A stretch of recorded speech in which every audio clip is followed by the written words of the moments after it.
Never use it in public. Never. This is to be put on the air, the David Letterman Show, Really. April 23rd. You can make a great deal of money. We'll pay you off in an instant. All right, you ready? Okay, yeah. Okay, so what basically I want to know is, and let's just say not what you would do necessarily in an interview, but let's just talk. Okay. Because what I want to do is get a feel for how you see your music. Okay. Not necessarily the kind of music that you've ever done, necessarily, but the kind of music that is you, the kind that really speaks to you. Mm-hmm. It may not even exist yet. You know, Mm-hmm. maybe you've written it and that's the only, or maybe whatever. What kind of music do you feel most comfortable doing? Do I feel most comfortable doing, you mean as a singer or as a writer? Well, let's do singer first. Okay. Interesting. I only started having fun as a singer when I started to write. Before that, I always loved to sing. I always wanted to sing. I never knew any songs to sing. If it was ever somebody would say, "Oh, get up and sing," I would do something like "Birth of the Blues" or something obscure because I simply didn't know songs. It was hard to get interested in. Like you love the first verse of one song and maybe you love the bridge of another one, but the second verse doesn't, or the whole general lyric doesn't apply to women. It was really written for a man, but what a great thing to sing. Mm-hmm. The really good songs, of course, were all hits by somebody else. And as far as just sitting down and singing music, I didn't do it until I learned how to write, until I started writing. So was it that the music didn't seem to fit you emotionally? It just didn't work? Mm-hmm. Do you, I'm going to ask you an impossible question. Okay. Do you know why? What was it about the music that wasn't? Yeah, because I write, first of all, I write women's songs. Mm-hmm. I write about women, different kinds of women that we all know and have been around. And I think for the most part, up until now, oh boy, we're going to get in trouble. Male writers writing for females tend to write a song that a female could sing. Mm-hmm. Okay. When they write a song for men, they write about genuine men's emotions and feelings. And the men's songs tended to be stronger, better. They're the ones that win the awards. They're the ones that get all the accolades. The female songs, it's sort of like being a very fine comedic actor in the movies. They never win Academy Awards. Mm-hmm. They ought to just go ahead and make another category for comedic, you know. So let's you and I go off the deep end here Okay. and know that Joe and Randy and all, you know, are listening, but that Right. we wouldn't say this necessarily to the media. Right. Are you saying that there is the bias that society has shows up? Oh in yeah. the Oh song? yeah. So that the Women's strong parts are men's parts. the stronger men's and the really emotional things. Women's songs tend to be sad. They tend to be what I call victim songs. Oh, my husband or lover or boyfriend or whatever does not love me anymore. He loves another woman, and I will patiently wait until he makes up his mind to either come back to me or to go his merry way. That's being a victim to me. That's sitting there and waiting for the world to dump on you. And I don't believe, by and large, that women do that anymore.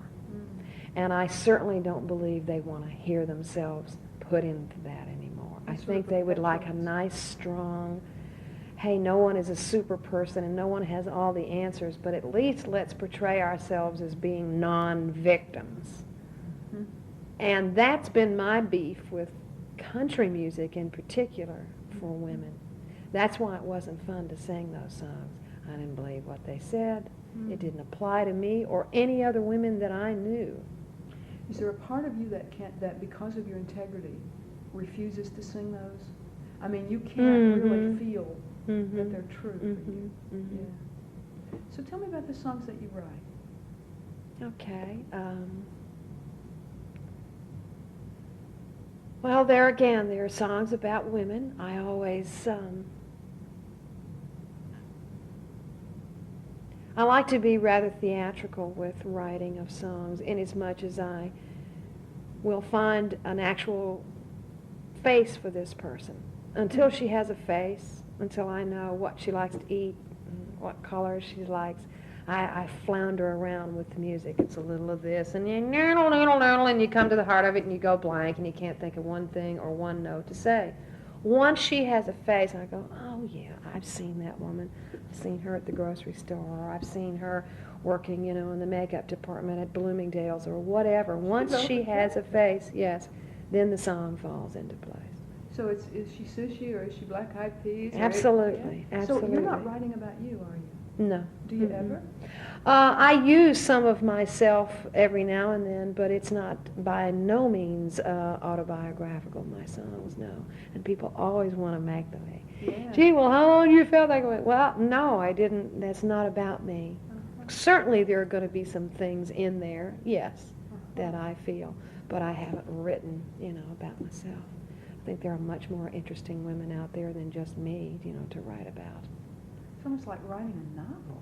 Yeah, it is, little novelettes, little 3-minute plays about a short story about a particular woman. You ever thought about doing that? Yeah, no, I haven't, in fact, but someone has started mentioning that to me. In fact, the more and more my music gets out there, people say that they believe I'm going to write a book, a novel or something. That would be fabulous to do. Terrifying thought. Why?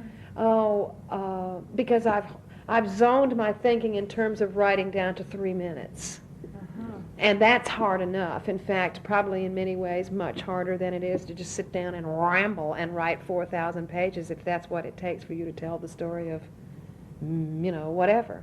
The 3 minute, it has to be 3 minutes or in that, time zone. One DJ told me, little lady songs are getting too long. They have to be 3 minutes. They have to rhyme. They have to appeal to a mass audience. It can't be like, about your garage. We don't all have garages. So it boils down to being a love song, more than likely. The subtleties. One of the co-writers that I write with here in town, Rory Burke, at the time, one of his daughters was about 5. And Kelly, the normal thing to her is to have her father writing music in the house. That's like somebody else, mowing the lawn or sitting there reading the paper. That's what her dad does. And it's a very normal process to her. So she came down while we were writing, and she had her paper and her crayons, and she was drawing, being very quiet and very unobtrusive. We were actually able, to do work with her sitting there, and we stopped, and obviously we were on a break. She knew. She says, well, now let me ask you this. She's 5. She says, why are all songs about love? And I looked at her and I thought, well, why are all songs about love? That was my main beef of feeling constricted as to the subject matter you could write about. What if I came up with a fabulous song about my garage? Yeah. There are a lot of people out there that do have garages. But how long do you want to hear this song about a garage? And do you want to hear it going to work in the morning? And do you want to hear it coming home? You got to write with all those restrictions in mind. So you're writing your little 3-minute play under a lot of restrictions that a novelist isn't. But the thought of having to fill up all of that is mind-boggling to me. But who knows? Maybe one day I'll give it a whirl. Do you still have acting in your blood, so to speak? That was interesting. I thought I always wanted to be an actress, and I started out, I was a drama major in college. I came to New York doing musical theater with full intention of going on into it. And there again, it wasn't a whole lot of fun to me. It wasn't my words. It wasn't my feelings. Particularly Broadway, of course, the more professional you get, the more restricted it gets. They want you to do it their way. They want you to do it the way the director directed the first person to do it. And whether it's you or not. Yeah, right? it's all very, and it becomes like typing after a point. And the acting thing, I don't think I was a very good actress. I think what I am is a personality. You really don't think you were a very good actress? No. Not good enough, not as good as you're supposed to be to make a serious ditch effort at that. It seems like your personality is such that if you pursue something, you're going to be good at it. Well, yeah, and I did it professionally too, and I got paid for doing it, but there's a lot of people that are being paid professionally to do it, and they're not very good. I loathe mediocrity. I'd much rather be bad I mean, pewy bad, get her off, hook her, kill her, never, write her name down and never let her in this place again. Throw her out. Or be fabulous and wonderful, then just be sort of, That to me is like offensive. They should not be allowed. You're taking people's money and you're giving them just nothing. All right, so let me see if I've got, now you make sure that I've got this right. So Okay. what's important to you, at least about presenting yourself to the public or singing, is that you, in the lyrics and in the music, reflect you. Mm-hmm. That you reflect what you believe and how you see things, and not just that it's a pretty song. Well, not only the way I see things, but the way I observe people. Writers are very observant. Actors are observant. They watch people. I watch people in a totally different way than most people watch people. I'm a vidiot. I will watch anything on video as long as it's dealing with real people. These, Mrs. Polly's Poetry Corner, we sit here and have these people that are like out of their minds on this thing, and you go, who are these people? And who wants to see a half-hour cable show on poetry? Well, I do, because it allows me to see these people as real people, and they're the most fascinating. You can't make that up. You can't make up how someone is going to respond. So I watch people. I try to follow trends as to how I think. Younger Men is a perfect example, a song I wrote about a woman about to turn 40. She's single, maybe she's divorced, or maybe she's whatever. She's on her own. And she finds it very difficult to find men her own age that are, A, available. Most of them are married. If they aren't married, there's something weird with them at that point. They're like weird, If Somehow or another. somehow they still live with mother, or they drink a little too much, or we don't know what happens to those puppies they buy. Or they wear or they're high just heels. weird, and they whatever, or they're drunks, or they're they got weird whatever. The fact of the matter is, right now in this time and period, because of all of the changes that have gone on with women, and as a result it has changed the men too, we're all sort of looking out of the corner of our eyes at everybody, and it's very hard to sort of come together right now. Everybody's a little hesitant about that. We don't just sort of do like we used to and hope that it works. People sort of, circle and sniff. It's very dog-like now. You have to circle, you have to sniff it, maybe pee on it. Well, I'll look, see what this is. And so younger man is that she's starting to look at younger guys. Maybe those 27-year-olds are starting to look really cute to her, and she would have never dreamed a few years of dating somebody 12 years younger than her.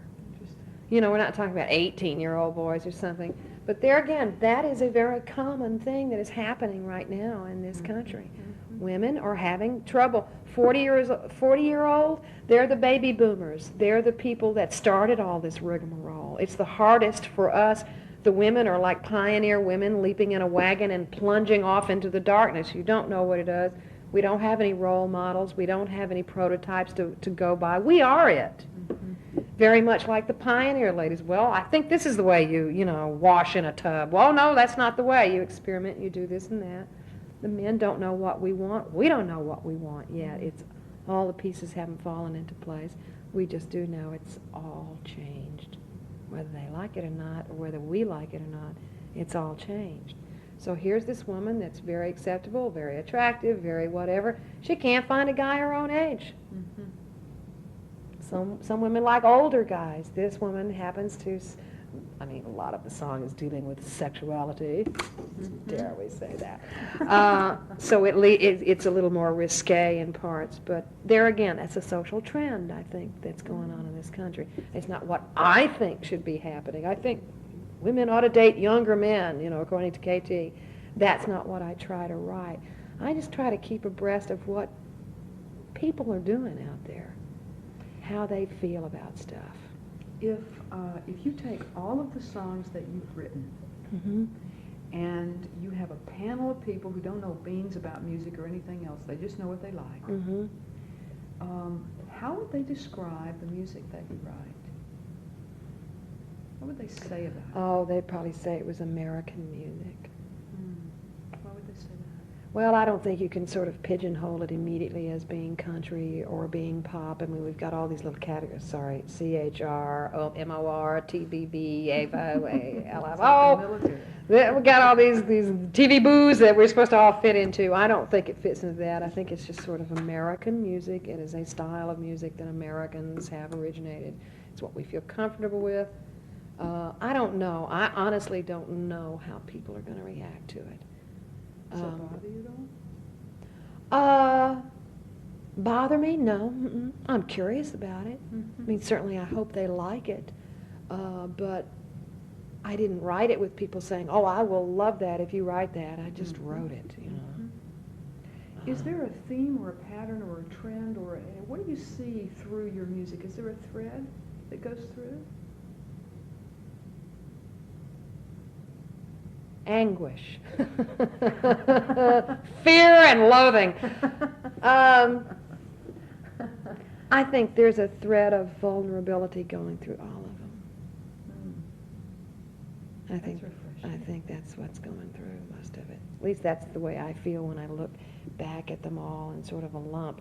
That's the way I was able to do it with the album of, you know, playing everything that we had recorded for the album, and I'd go, gee, as just an outside listener, what would I get from this? And yes, I look at this woman as being very straight ahead, very funny, witty, clever, smart, very strong in many ways, but hey, all of us are really going, of course that's right, isn't it?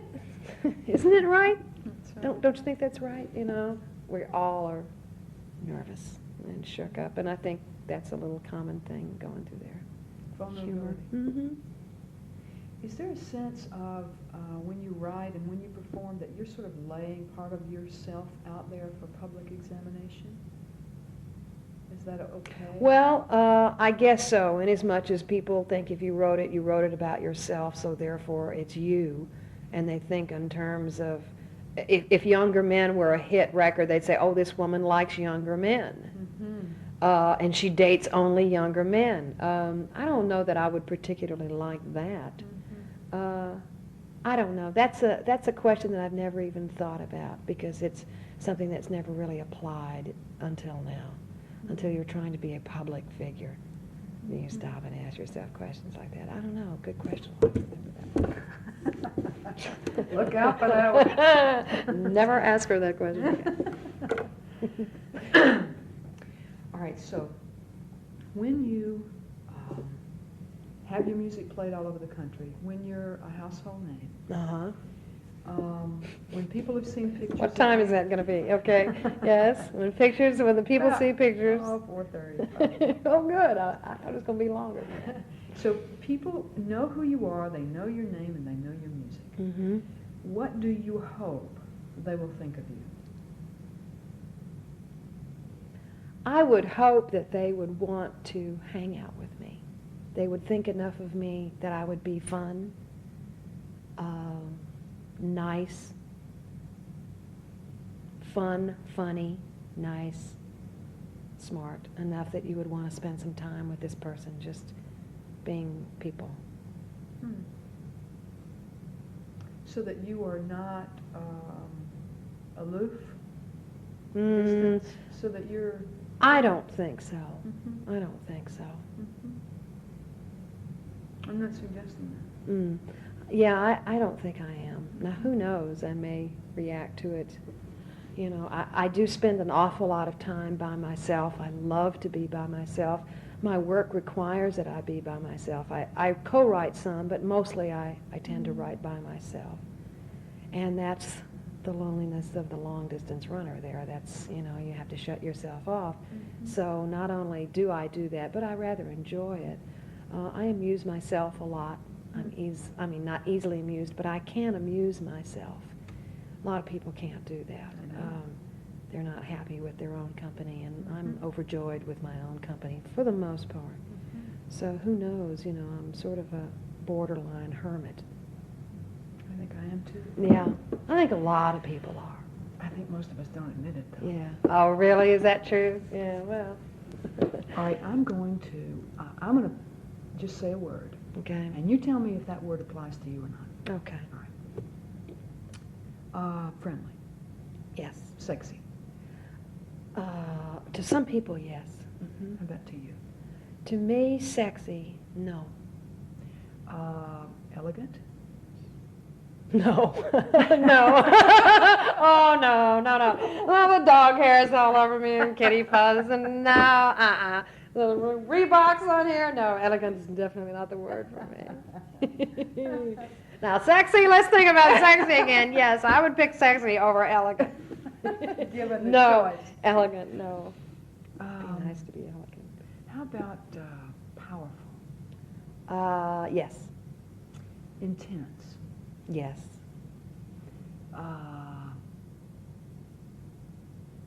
Funny? Mm-hmm. Bright? Mm-hmm.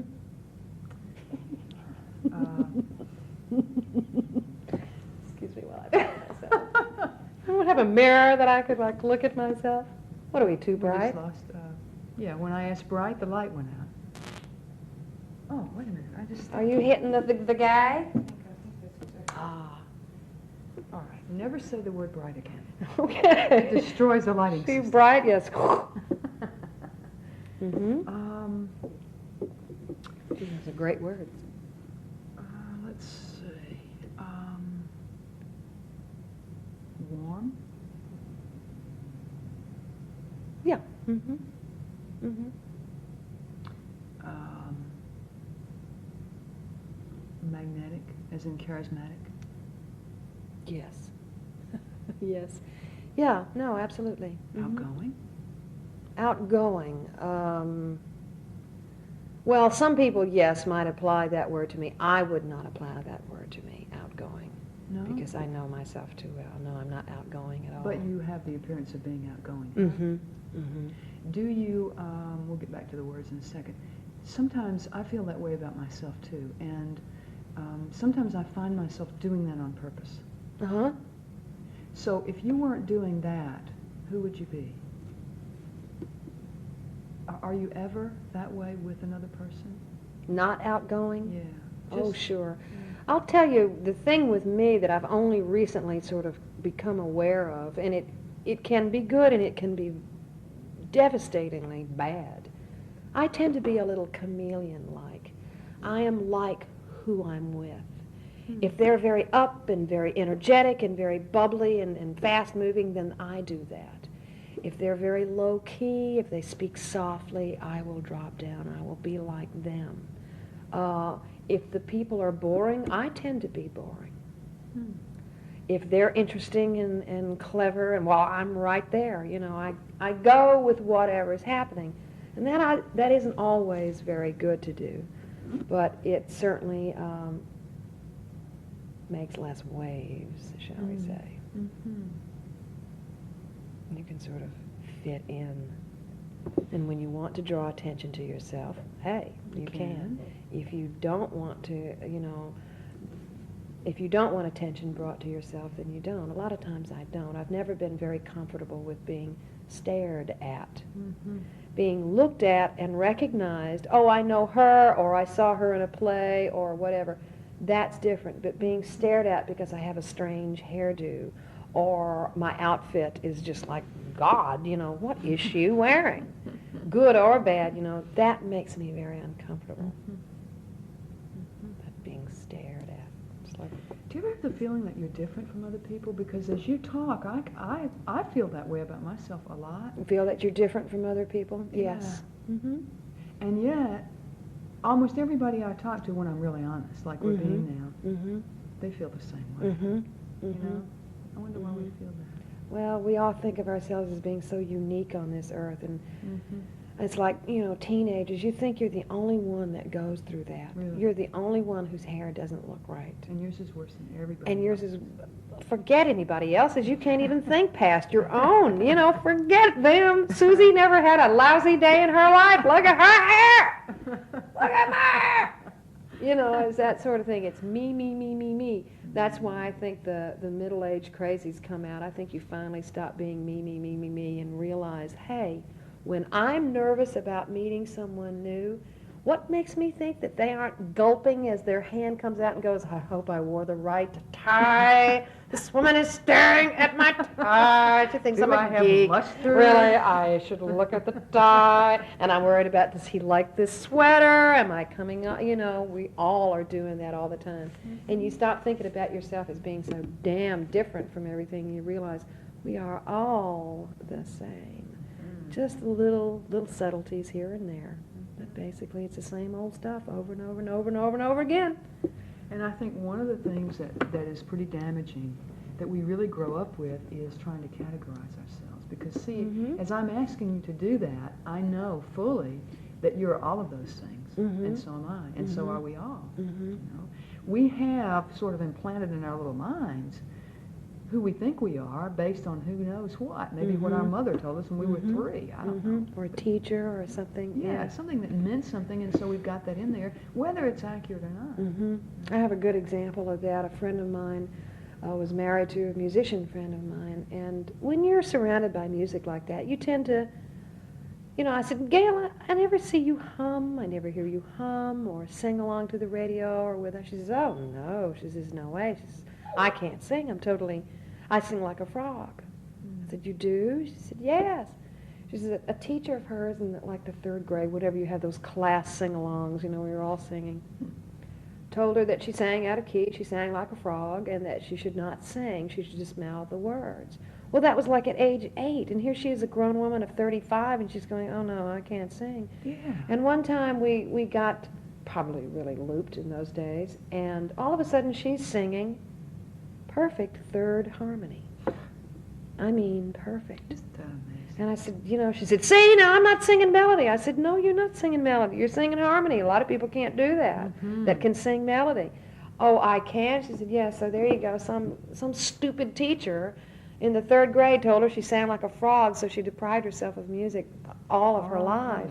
So God knows what people have told us, you know, oh, look, you're sort of a shy little shrinking violet, and so you're always a shy little shrinking violet. No, and it's like we act the role that we're told. Programmed to be, or that we think is the best way to go. That other people will approve of, maybe. What ideas did you have about yourself when you were young, real young, that have gotten you to where you are right now? What ideas have And even maybe where they came from. You know, can you remember? People telling you got big feet or, you know, whatever. No, I don't remember. I think I was lucky in as much no one ever really said anything to me. A lot of things you sort of gather around you because you have perceived them. I had a very beautiful mother, a very handsome brother, and I wore glasses, and I had this hair, and I sort of was, you know, I had convinced myself I was sort of the plain Jane in the family. And people would sort of say, oh, your brother is, you're Larry, you know, he's so good looking. You know, see these pictures of my mother, and I go, my God, you know, she looks like a movie star. I think those kind of things are where I was sort of like not thinking of myself as getting along on looks. Then I went into personality. Then you go into, well, okay, I'll dazzle them with my footwork. Playing alone a lot. We lived in areas where I simply didn't have anybody to play with. There was no one around. Would you live outside of town? We lived, one time we lived in outside of Mobile, in the forest, you know. I mean, raising chickens out there in the forest Mobile. And there was no one for me to play with, so I played alone, and I made up stories, and I made up voices, and I was everybody. And I could play by myself and make up stories, and quickly learned that it was more fun sort of to do that because it was more interesting the way I did it. Instead of, well, okay, now you say something. Okay. Okay, now I'll say something. So those kind of things probably started gearing me up for this business. I sort of realized that I was amusing, and I had a slight sense of fancy and fantasy that other people didn't quite seem to have, or it wasn't getting as finely tuned as mine was. Or they just believed that they didn't have it. Yeah, somehow. that's true. So you thought that you didn't look good? No, Everybody I else didn't was think I gorgeous. didn't look good. I Uh-huh. thought that I wasn't as good looking as the rest of my family. Uh-huh.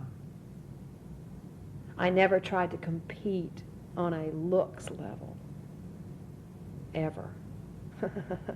Interesting. I got a song started that's about the woman is falling in love with somebody and he's much better looking than she is, and she's not quite sure whether she wants to deal with that. Mm-hmm. A lot of women have done that.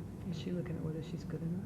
Well, no, not if she's good enough. It's just that I mean, at that level, at the level they're in right now, it's so superficial. It's all based on look, but she's going to at least make the attempt. Mm-hmm. Listen, nothing ventured, nothing gained.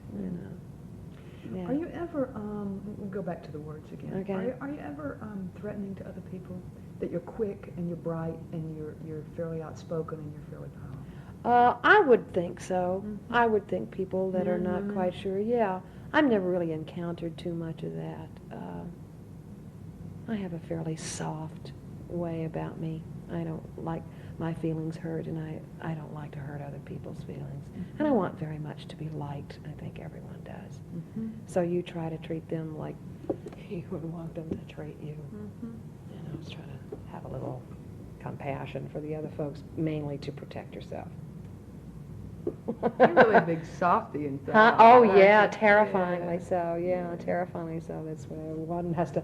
I had to move to New York, or else I would have crumbled years ago. Now you've got this big. I had to New build York up a crust smog around shell on me so that nothing could penetrate, you. least of all my own self. Well, are you, because the vulnerability issue is a really big issue, and it's for me too, and maybe for everybody. I don't know.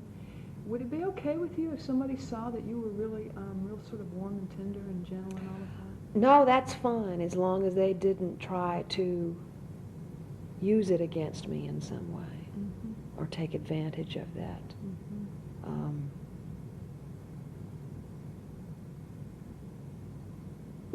There was an example of when I went to that little country school.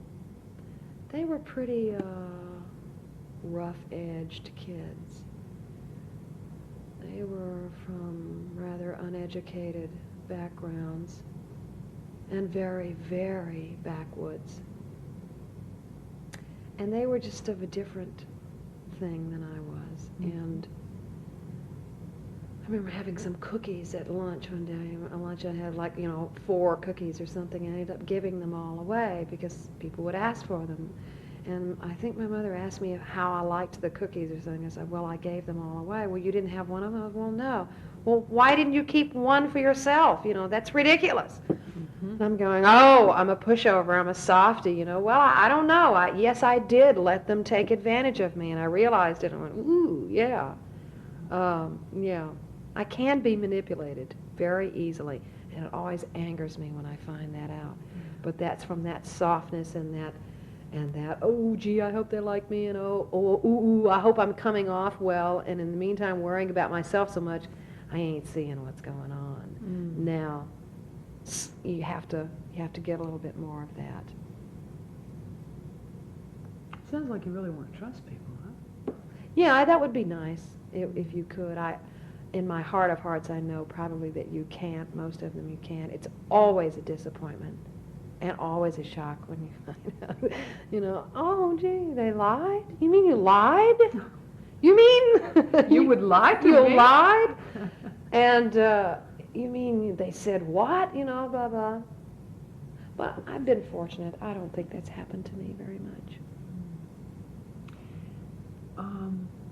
Okay, let's talk about looks. Let's talk about, here's your album, and here's your face, and your picture. What is most typically you, and just in the way you look, and the way you stand, the way your face is, the way your hair is, the way your clothes are? Typical of me? Oh, gosh, I have very little, I don't really know what I look like.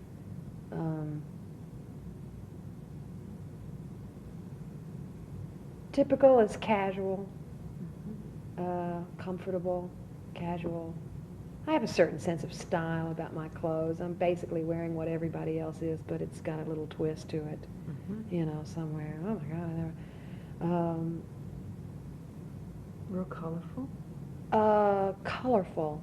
I can be, yeah. What are you most comfortable with? Color-wise, red, black,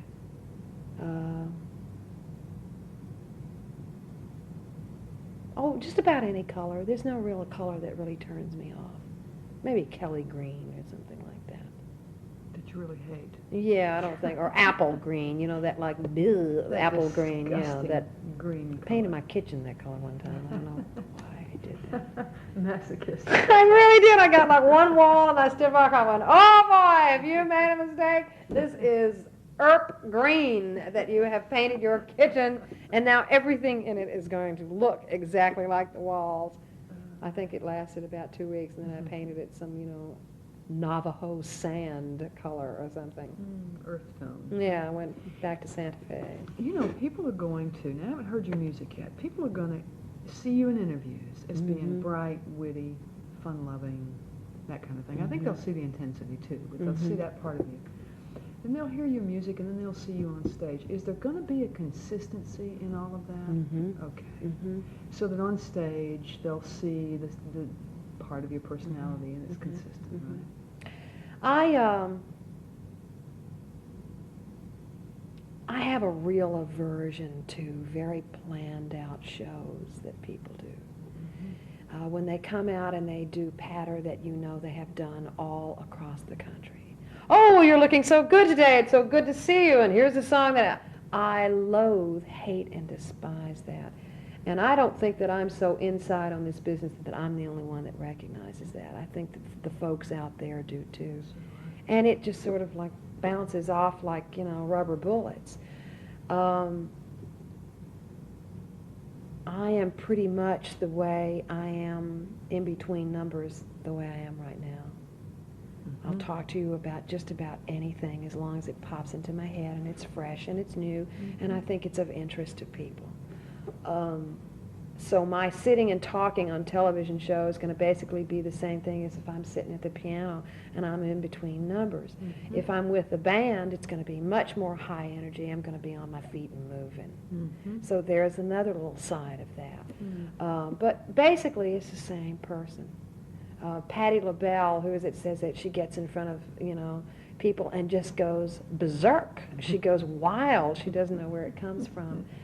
I do a certain amount of that, but basically it's pretty much the same person, only puffed and blown out and hairsprayed a little bit more, from what you see. But I like that sort of casual, you talking to a real person, not some singing, dancing doll. Not a tape recorder that plays the same thing out every time. Yeah. A little humanity back in there. There again, the vulnerability comes out, Here I am. This is not a natural thing to do, folks, to get up in front of people and sing. It's not natural, no matter how long you've done it. It's not a natural thing. So you have to sort of be as natural as possible in a very controlled way. What is it? Sometimes I think that people who write and people who sing are, they're showing a part of themselves. It's like that's an outlet in a way. What is it that allows you to express that you wouldn't normally express, you think? I don't think it does.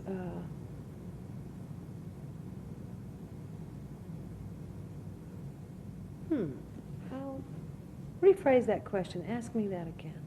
Okay. A lot of times people will sing, they'll perform, or they'll be on television, which is what I did. And the reason that they do that, not the whole reason, but part of it, is because there's a part of their personality that wants to express, and that they don't normally do that. They may think of themselves as shy and retiring and all this stuff, but when they get on the air, they have this wonderful, full-blown personality. And is there anything that you are free to express through your music and through your singing that you wouldn't in your normal, just day-to-day life?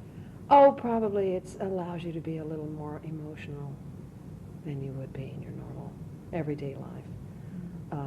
Yeah, just a little more emotional. Either happy emotion or sad emotion, whichever way it goes. That's, yeah. So you would express it? Yeah.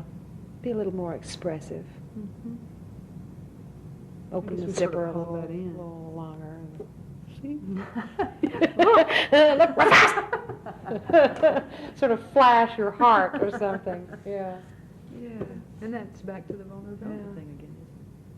There again, I'm in a weird position in as much as this whole writing and singing thing is a fairly new thing, even though I've done it for a while in various forms.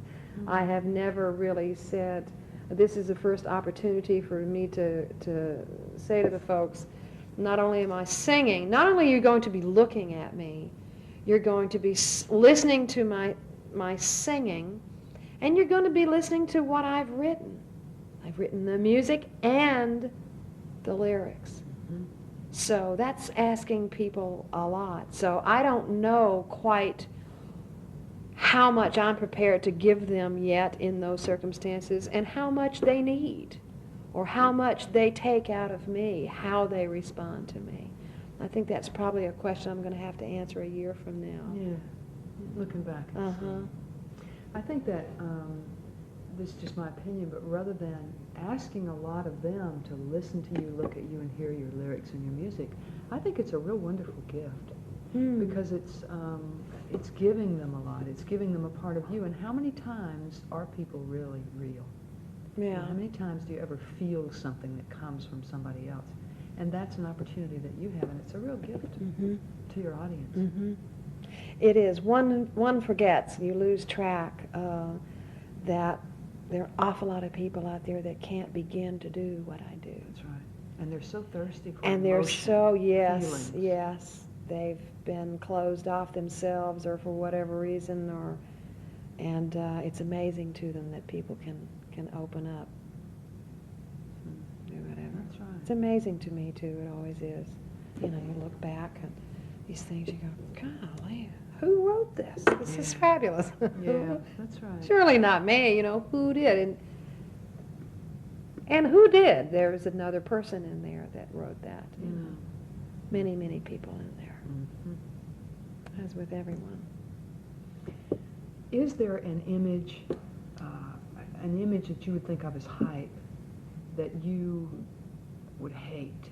That maybe people would be inclined to put on you, but that you just won't have any part of?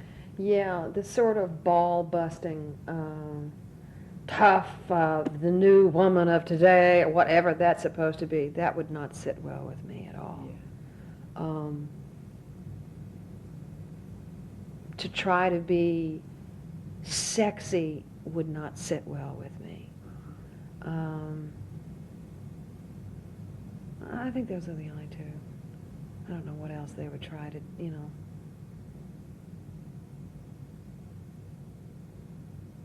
It's funny, 5 years ago when I first got involved with this music industry down here, my songs were described as, oh, you're very, what's